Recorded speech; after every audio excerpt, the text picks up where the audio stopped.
Welcome to the Focal Insights Podcast Founder Hour edition, hosted by co-founder Joe Pawlak. Joe has been in the e-commerce industry for over 25 years.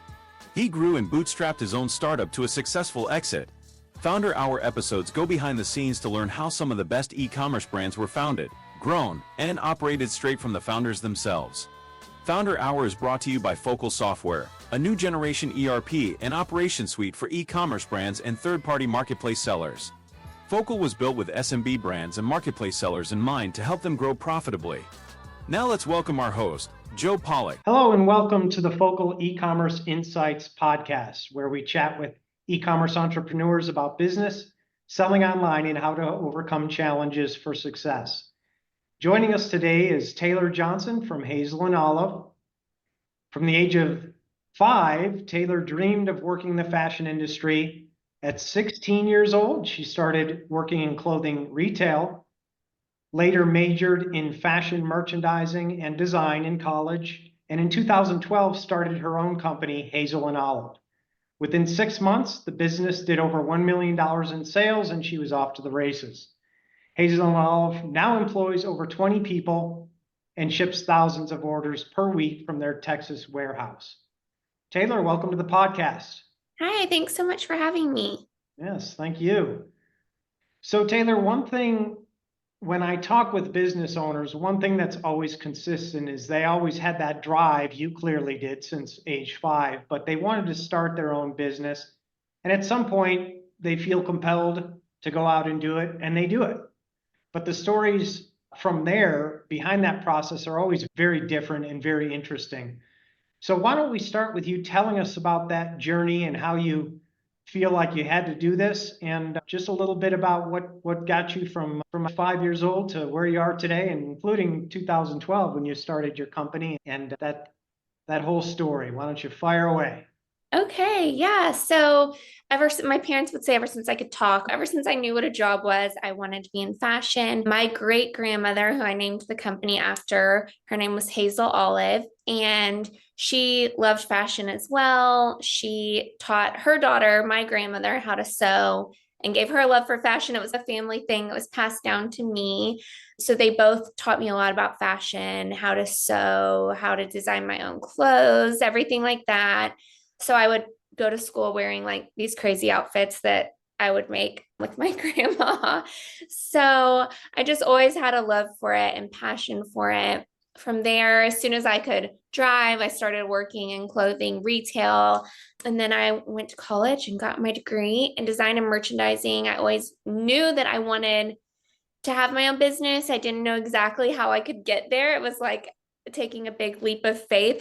I'm not a risk taker. So I was pretty hesitant to start that, but eventually I was like, okay, I can start off small and do online. This was 2012, not many people were really selling things online. I think people had little like Etsy shops making handmade things, but selling boutique clothing online was not really a thing back then.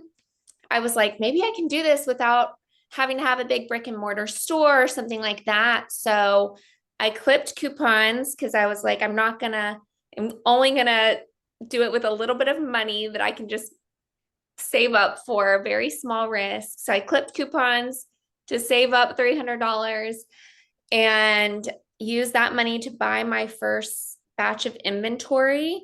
And I just posted it on Facebook to my friends and was like, I'm going to start a business selling clothes to you guys. Here you go. And everything sold out like that night. Like my first batch of inventory, got it in, took some pictures on a mannequin in my little tiny apartment, and all my friends bought it right away. So I was like, okay, I guess I'm going to buy more. And then I kept just buying, reinvesting, and then launched a website, and things just grew very rapidly. I'm so thankful. I had a lot of learning points and headaches along the way with having such rapid growth so quickly, but that's the gist of how it all started. Yeah, and that's where we'll jump into next. Is oftentimes there are challenges that you don't anticipate. And one of the things you mentioned, that there were no boutique stores selling this kind of thing online. So I'm curious if when you got into this, did you do any market research? Did you know that there was demand for this kind of thing, or did you just feel it in your gut, or did you just say, hey, I don't know where anybody can get this stuff and I'm going to start providing it? So I did not do any sort of research. All I knew of was that everybody had these storefront boutiques, and I had been keeping my eye on ones in my area, and the rent was just seemed so high to me that I was like, I could never take the risk on renting a retail space, much less the build out and filling it with that much inventory, a lot more than $300 worth of inventory. So it was really just a thing where I was like, hey, I have a lot of friends on Facebook that I've known from high school, from college, different mom groups at the time, and things like that. And I was like, maybe I know enough people that I can just sell what you would buy at one of those storefronts just to my friends. I just really jumped in, not knowing anything about e-commerce, really. Yeah, and when you talk about selling to your friends, we all have good friends, but it wasn't just your friends that paid $1 million in the first 6 months for your product. So how did that grow? It sounds like you really solved two problems there. You avoided the cost of a brick and mortar, but also expanded your reach. You immediately then, if you're online, you're going beyond that one storefront where you're relying on traditional things like advertising and walk by traffic and things like that. So tell us how when you knew, okay, there is a need for this, and it's not just my friends buying my products. Yeah, really. So since I was posting first on Facebook, a long time ago, whenever Facebook, it was very easy to reach people back in the day because your friends would comment on something and then their friends would see it. So what was happening was my friends were commenting on this. I made a boutique page, Hazel and Olive boutique page, which still exists, but on Facebook, and I would post it on there. My friends would comment and say what size they wanted and what color they wanted. Then all their friends would see that. So the reach grew dramatically. It was like very just literally free marketing thanks to Facebook back in the day. And so before I know it, I had all these people following my Facebook page, and they'd be like, when are you releasing new items? When are you going to restock this? And so it grew so quickly to tons of people I didn't know. And that's whenever I was like, okay, I need to build a website, which I built really quickly. And that's whenever things just went wild and did the over 1 million in 6 months. I think because at that point, people weren't waiting on me to get on Facebook and reply to them and email them an invoice from PayPal. It was I'd handwrite the labels. So at that point, once I launched a website, people were able to just get on there and shop. And it was crazy. I had a noise linked to every time an order would come in, and I'd be sitting in my apartment and it would just be like ding, ding, ding. I'm like, oh my goodness, how am I going to do this? So it went pretty crazy, pretty fast, thanks to that easy Facebook marketing back then. Yeah, that's pretty cool. And since we're a technology company, we're always curious. I believe your current website is a Shopify website. Was that always the case? Did you start with Shopify? I did not. I'm trying to remember the name of who I started with at first, but they probably don't even exist anymore. I feel like everyone pretty much uses Shopify now. Since I had so many people go, I still released items at the same time I think I did every Thursday at 7 p.m. And my website started crashing every Thursday at 7 p.m. because so many people were getting on. And so that's whenever I switched to Shopify because I'd heard that they could handle the volume of people going to the website. So that was probably still in 2000. That was probably in early 2013. So it's been a long time. So it was pretty quick that you recognized that the current technology wasn't going to satisfy demand, and you can't have a online cart crashing. Exactly. Okay, so far, that's one thing that you overcame as far as a challenge. Sounds like most things went pretty well, but what are some other things or mistakes maybe that you had made, or if you don't mind sharing those, what are some big things that you came across where you found a solution and were able to keep the ball rolling? Yeah, I would say one major one was having a warehouse system. I started in a 500 square foot apartment that I lived in.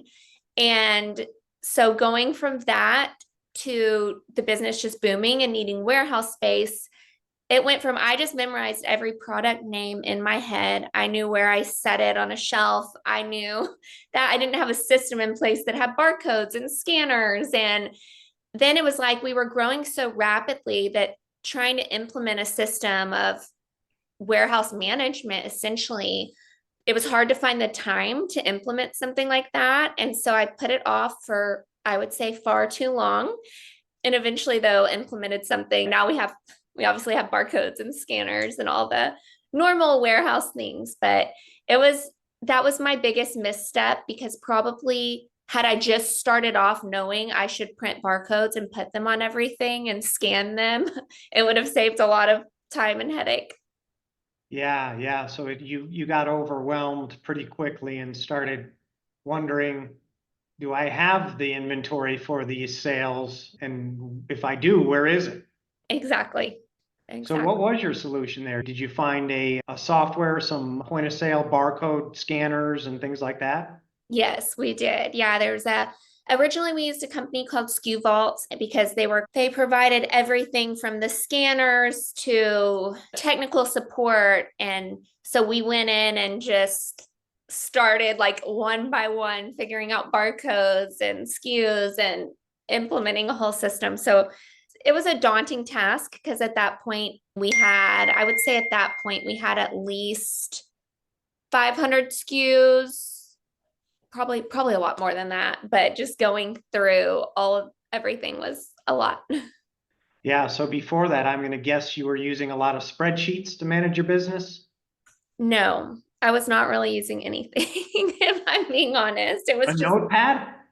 pretty much, yes. In my head, Yeah, I needed a system for sure. yeah, that'll get pretty overwhelming pretty quickly. Okay, so from a technology standpoint, then you got your Shopify website, which was cruising right along. You got some inventory management and warehousing taken care of. Did you have any other big wins that you can think of from a technology standpoint? Because e-commerce is very technology driven, and that's usually where we see the different solutions to challenges. Just curious what other big wins you found there. Yeah, I would say another very important thing that we did was I hired a full-time SEO person, and he is amazing, works for us just day in and day out, making sure everything goes smooth with SEO, which is something that it sounded so simple whenever I first started e-commerce, and I realized it is not simple at all, and it is something that I needed a very smart SEO person to handle for me. So he really solved a lot of our problems on that end. Just there were little glitches on our website that we had done accidentally when adding a product that were going to make it then not show up on Google searches or this, that, and the other. And so having someone who could really look in depth at all of that on our website was a very big turning point. Yeah, yeah, that's a big deal, especially if you're looking to grow. And it sounds like you did want to, so you went from a hobby very quickly to a company that you wanted to grow. You liked selling more, you want to increase your revenue, you want to make this a success.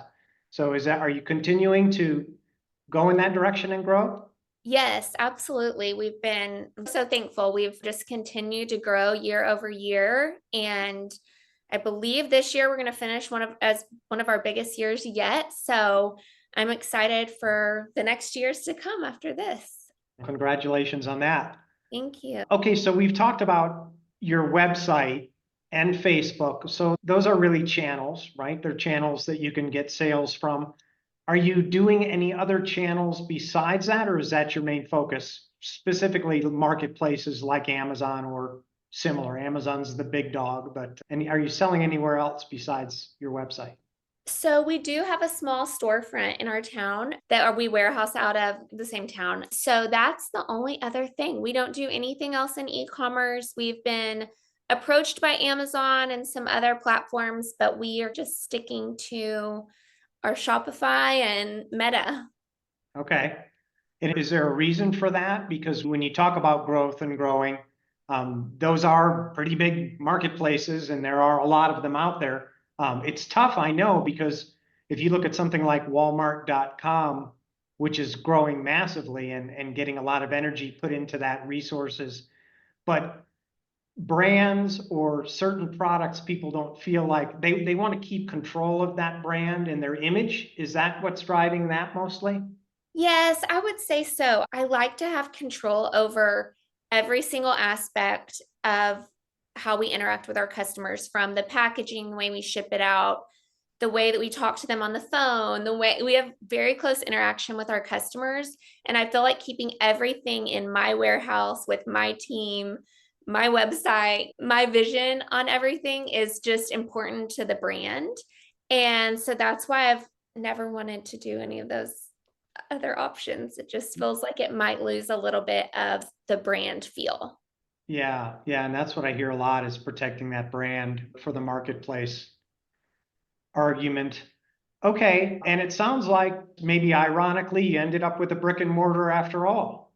Yes, it's ironic. We just had local people who knew that we were in the area and based in Texas, and people kept saying, "Why don't you open a storefront in Texas? Open one in Texas." So we do have a small one. It's funny because customers, it's very small, and customers drive from other states to come visit it because they're like, well, I wanted to see Hazel and Olive in person. And so thankfully, whenever that happens, our warehouse team will always bring as much clothing over as the person wants. We're like, our storefront girls will call the warehouse and they're like, okay, someone just drove 7 hours. We have to get a bunch of options here for her. So it works out great, but Yeah, yeah, that's cool. There's certain little more like a romantic kind of notion behind meeting people, having a store, touching the product. right. And some Yeah, people still like to shop in person more than online, but I think most people prefer online shopping. yeah. I was just at a conference in Texas, in Dallas, and a lot of the new technologies that were being talked about was to overcome the challenges of clothing in e-commerce, because a big thing is a lot of returns due to sizing and things like that. So have you seen any of these cool apps that kind of, I don't know exactly how they do it. I guess it's they're able to take the shape of the person and then maybe they put some inputs and they're able to get very specific on sizing. And I think that I assuming and they say it helps with returns. Are you implementing anything like that, or have you seen those? I have seen some. I've looked into a few. I have not pulled the trigger on any yet, but I definitely have it on my radar. I think it's so smart and makes a lot of sense because I totally agree. Returns for online shopping for clothing is quite a headache, and nobody wants to have to do a return either. It's like I buy from other brands, and whenever it doesn't fit, I'm like, oh, hopefully it fits my daughter because I don't want to return it. Yeah, or sometimes people buy, they're in between, they don't know, they buy two sizes knowing they're going to return one, and that just creates a lot of overhead as well. I'm sure Exactly. those tools will get better and better. Yes, for sure. As far as running your business, are you using one software to manage all these things at this point? You mentioned SKU Vault, but that's not really a full ERP. What are you doing to run all operations at this point? We do not have anything in place, which I know sounds so crazy. I still run things pretty old school. I feel like for the size of the company, I run it like it's very small still. So I probably should. My husband's a CFO for a few companies, and he has mentioned that to me. So there's lots of things that you could implement. So I probably need to have that on my radar as well.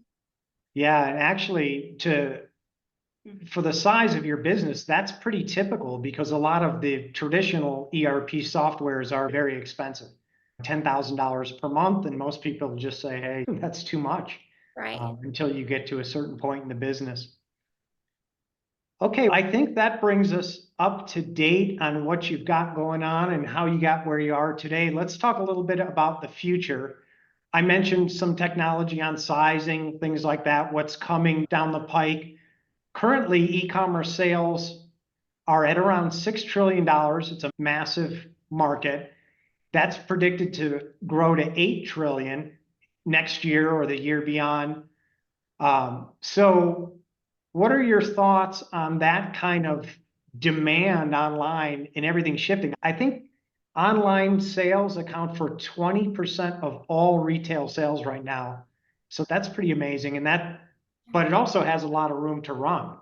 Right. So what are your plans to address the future of your business and that kind of demand? Sure. Yeah, it's crazy to think about that given more people seem to shop in person not that crazy long ago. And now everything has gone so online. Our plan, honestly, is just to keep expanding. At this point, we launch about 10 new styles a day, Monday through Saturday. So we plan to just increase that number, hopefully just keep on our path of going up year after year, and hopefully take full advantage of the fact that people are more inclined to shop online now than ever before. Yeah, and you originally, or maybe you do both, you were making the clothing and designing it. And so now it sounds like you're sourcing things from different places. Is that kind of how you're doing it now? Yes, so we've always done a little bit of both. I've always had a great manufacturer. For a little while, we went to where basically in 2020 and through 2022, we were almost manufacturing, designing, and manufacturing everything our own. And that was another logistical nightmare that I didn't expect for it to go over so well, because then other boutiques were buying the clothing from us as well to sell in their stores. And I could not keep up with that demand. My manufacturer was overseas, so I'd be up at 3 o'clock in the morning for calls with them, and trying to manage different time zones was a little chaotic. So right now we still do manufacture some of our own styles that I design, but we also carry other brands. We have a big mixture. Yeah, that would be hard to keep up with, especially if you're managing really an end-to-end business where you make everything and then you've got to distribute it, sell it, pick and Yes. pack, ship, to Right. return. And then it was to wholesale accounts and then to our own customers, and managing warehousing, manufacturing side, plus a warehouse shipping side. It was just I was a little in over my head. It's a lot for sure. Okay, one of the things we try to do on this podcast too is with that kind of growth that we're talking about, there's constantly more people pouring into this e-commerce space. And I like to think that the e-commerce sellers of tomorrow can learn a lot from the successes of the people that are succeeding today, like everything that you just talked about. So what tips or tricks do you have for people that are thinking of getting into this? There's a lot of people now at their day job and they're dreaming of making that leap. And any tips or tricks for those people?